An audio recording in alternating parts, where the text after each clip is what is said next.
इस वीडियो में आप पूज्य गुरुदेव स्वामी अवधेशानंद गिरिजी महाराज से जानेंगे कि सत्यनारायण व्रत का वास्तविक अर्थ क्या है।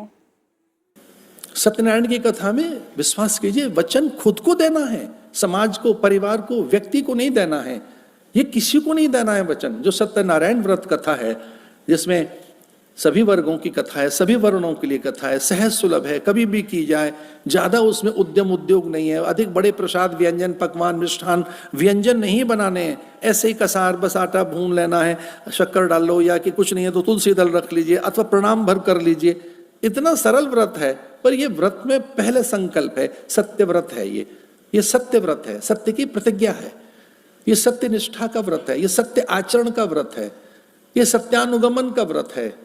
चूंकि ये सारे जो व्रती थे, इन्हें कुछ चाहिए था। वो निर्धन ब्राह्मण रहा हो अथवा लकड़हारा रहा हो या साधु नाम का वैश्य रहा हो, उसे तो संतानी चाहिए थी।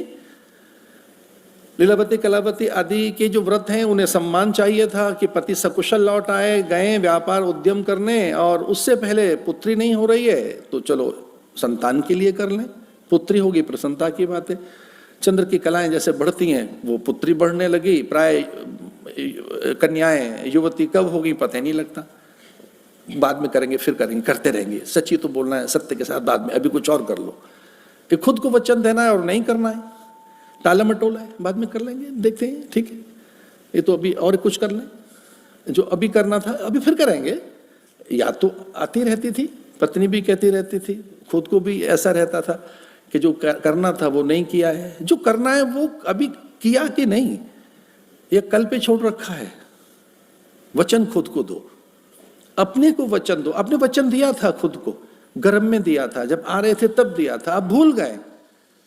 आपको याद है कि आपको अच्छा करना था, आपको अच्छा बनना था, आपको श्रेष्ठ होना था, ये आपको याद है। कहीं बहुत गहरे आपकी अंतश्चेतना में ये शपथ, ये प्रतिज्ञा, ये आपकी प्रतिबद्धता, वचनबद्धता, ये सत्य से आपकी संबद्धता, ये पहले से आपको पता है। आप में विरति हो, भूल गए हो, बात अलग है।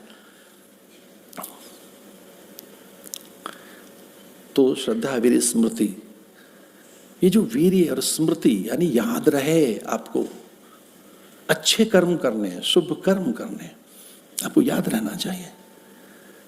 अब चूंकि इससे लाभ होगा, एक धनवान बन गया, एक किसी को संतान की प्राप्ति हो गई, किसी को खोया हुआ राज्य अथवा राज्य की विपदा भी शांत हो गई प्रसाद का आदर करते हुए। और क्या नहीं मिला सत्य से, ये शास्त्र भी कहते हैं कि जो लक्ष्मी ढूंढ रहे हो, जो ढूंढ रहे हो यश को, संपदा को, ऐश्वर्य को, उनके लिए सीधा मंत्र है। अब इस प्रकार का युग आया, आजकल लोग मंत्र बहुत बता रहे हैं, ऐसा करो वैसा होगा, ऐसा कर लीजिए वैसा हो जाएगा। अब युग ऐसा आया है, ये तो सदा से रहा है, आदमी ढूंढता रहा है, विपत्ति न रहे, अनुकूलताएं रहे, कब से नहीं ढूंढ रहा है व्यक्ति। आज की तो घटना है नहीं, ये तो प्रत्येक युग में यही तो रहा है। अत्यांतिक दुख की निवृत्ति और सुख प्राप्ति तो हमारी प्रवृत्तियां रही हैं। हमारा ध्येय और है क्या कि दुख न रहे जीवन में, कभी दुख न रहे जीवन में, आत्यांतिक दुख की निवृत्ति, कोई क्लेश न रहे। हम क्लेश शून्य जीवन चाहते हैं, अशांत तो नहीं रहना चाहते। सत्यानुसारणी लक्ष्मी ही, ये इतना अद्भुत मंत्र है, ये अद्भुत उपदेश है, इसके इतर अन्य कोई उपदेश है नहीं। लक्ष्मी सत्य का अनुगमन करती है, वो सत्य का ही अनुसरण करती है, वो सत्य प्रिय है, वो सत्यव्रती है। उनका ये व्रत है कि जहां सत्य होगा वो वहां स्थिर हो जाएंगे। स्थिर मनः, स्थिर चित्तः, स्थिरः, स्थिर आत्मस्था, वो वहीं टिक जाएंगे, वहां से कभी कहीं नहीं जाएंगे, बस वहां सत्य होना चाहिए। इसे सत्यनारायण की बन गई वो सत्यानुसारणी लक्ष्मी। लक्ष्मी का अर्थ ऐश्वर्य से भी है। ऐश्वर्य, अनुकूलताएं, अनुकूलताएं माने अहलौकिक अनुकूलताएं और पारलौकिक अनुकूलताएं। हम अनुकूलताएं ढूंढ रहे हैं, तो इस लोक की अनुकूलताएं, पारलौकिक अनुकूलताएं।